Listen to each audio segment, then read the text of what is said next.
Transportation correct లేదు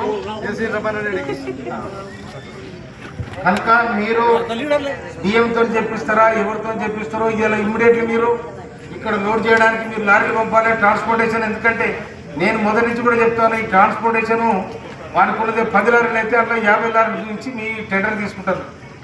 నేను ఇప్పుడు దాదాపు 10 ఏళ్ళ నుంచి నేను ప్రాక్టికల్గా అనుభవిస్తా ఉన్నాను. కానీ ఇలా నేను ఒక ఎమ్మెల్యేగా చెప్తానండి, ఒకటి కలెక్టర్ గారు ఇక్కడ రైతులందరూ వచ్చారు, చాలా ఇబ్బంది పడతా ఉన్నారు. దయచేసి ఈ రోజు నుంచి లారీలు పంపండి, దాన్ని లిఫ్ట్ చేయండి. ఎందుకంటే రైతులు 6 గాలు పండించిన పంట ఆగమై పడుతుంది. వాళ్ళు కూడా దాని వెనకాల డబ్బులు రాక పిల్లల పెళ్ళిళ్ళు అన్నీ ఉన్నాయి, చాలా ఇబ్బంది పడుతుంది. మిల్లర్లతో మాట్లాడండి, మిల్లర్ తెచ్చుకుంటలేరు, చాలా ఇబ్బంది పెడతా ఉన్నారు. తర్వాత పోయిన లారీకి 2 క్వింటాలు 3 క్వింటాలు కట్ చేస్తున్నారని కూడా నా దృష్టికి వచ్చింది.